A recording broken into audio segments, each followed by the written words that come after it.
आपके अपने YouTube channel Hindi साहित्य सार पे। दोस्तों हम लोग हिंदी साहित्य से संबंधित कुछ क्लासें कर चुके हैं। उसके बाद आज हम लोग हिंदी साहित्य के प्रमुख कवि को पढ़ेंगे। कल भी हमने पढ़ा था और आज भी हम लोग पढ़ेंगे। आज हम लोग पुष्पदंत और धनपाल के बारे में पढ़ेंगे। पुष्पदंत और धनपाल को पढ़ेंगे। इसके बाद हम लोग कल जोइंदू अब्दुल रहमान और 2-3 कवियों को पढ़ने के बाद सिद्ध साहित्य से शुरू करेंगे। सिद्ध साहित्य और नाथ साहित्य 2 या 4 दिन में 2-3 दिन चलेगा। उसके बाद आप लोग के रासो और चारण जितने भी हैं वो सब चलेंगे। तो थोड़ा 1 हफ्ते की हमको लगता है क्लास के बाद हम लोग भक्ति काल पे पहुंच जाएंगे।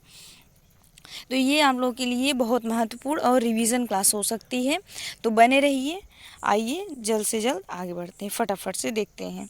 आज हम लोग पुष्पदंत के बारे में जानेंगे। पुष्पदंत का जो समय था दोस्तों यह 10वीं शताब्दी था। पुष्पदंत का समय यह 10वीं शताब्दी है और पुष्पदंत अपभ्रंश भाषा के सूर्य कवि कहे जाते हैं। सूर्य कवि मतलब इनका एक कोई प्रतिष्ठित स्थान था। अपभ्रंश भाषा के पुष्पदंत जो है सूर्य कवि कहे जाते हैं। अगर क्वेश्चन आता है कि अपभ्रंश भाषा का सूर्य कवि किसे कहते हैं तो पुष्पदंत को कहते हैं। और पुष्पदंत का समय कब ठहरता है तो 10वीं शताब्दी। तथा इन्हें अभिमान मेरु की भी उपाधि दी जाती है या मिली है। इन्हें अभिमान मेरु की उपाधि इसलिए मिली है कि ये अपने आप को, इनके पास काफ़ी ज्ञान था तो ये अपने आप को बहुत ज्ञानी समझते थे और इसलिए जो है इन्हें अभिमान मेरु भी कहा जाता था। और इन्हें अपभ्रंश भाषा का समकालीन विद्वानों ने व्यास कहा है। अपभ्रंश भाषा का समकालीन विद्वानों ने इन्हें क्या कहा है, व्यास कहा है।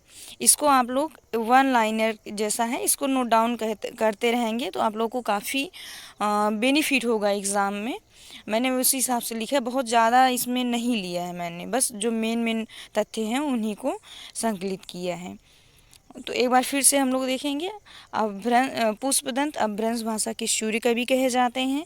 इन्हें अभिमान मेरु की भी उपाधि प्राप्त थी तथा इन्हें अपभ्रंश भाषा का समकालीन विद्वानों ने व्यास कहा है।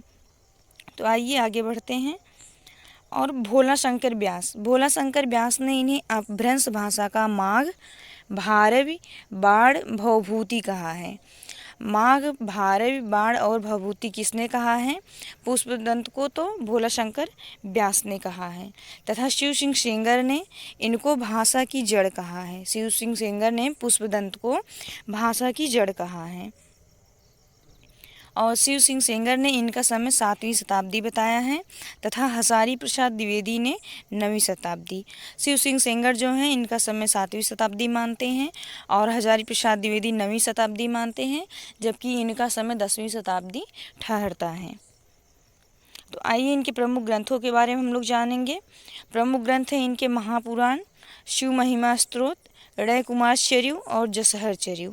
इनके 4 प्रमुख ग्रंथ मिलते हैं। आइए इनके ग्रंथों के बारे में भी हम लोग जान लेंगे।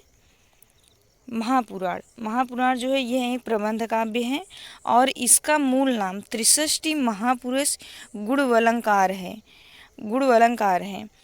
क्या महापुराण का एक और नाम भी है या मूल नाम उसे क्या कहते हैं, त्रिषष्टि महापुरुष गुणवलंकार है और यह एक प्रबंध काव्य है।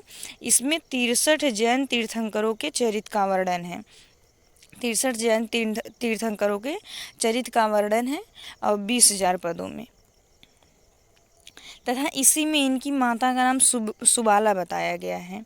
राम की माता का नाम, इसमें ये 63 जैन तीर्थंकरों का चरित्र वर्णित है तथा इसी ग्रंथ में राम का वर्णन भी है तथा इनकी माता का नाम सुबाला बताया गया है तथा राम की प्रेमिका इसमें वैष्णवी को बताया गया है।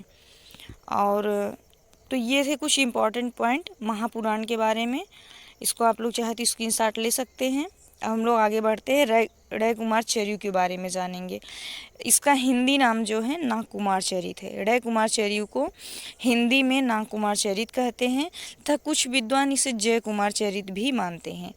तो ऋय कुमार चर्यु के भी 2 और नाम हैं, नागकुमार चरित और जय कुमार चरित। इसको आप लोग नोट डाउन कर लेंगे। यह एक खंड काव्य है।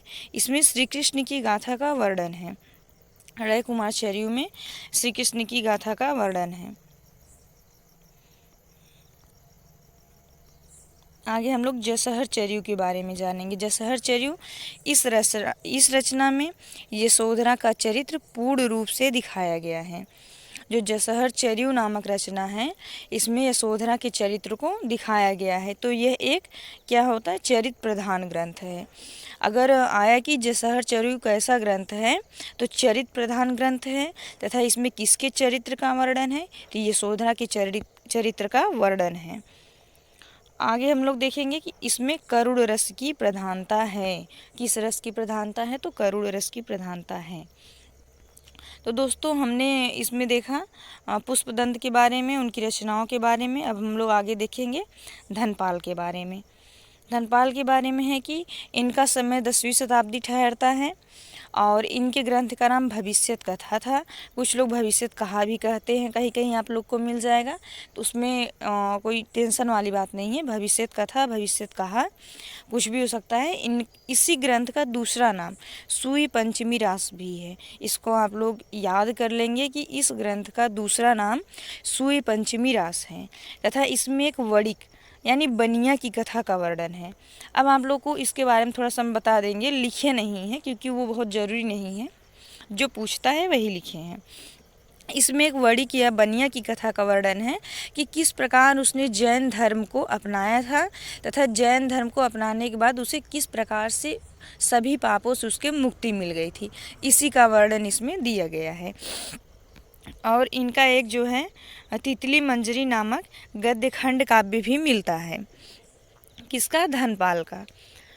तो दोस्तों इसका आप लोग स्क्रीनशॉट ले सकते हैं। जय हिंद, जय हिंदी। मिलेंगे आपसे अगली वीडियो में।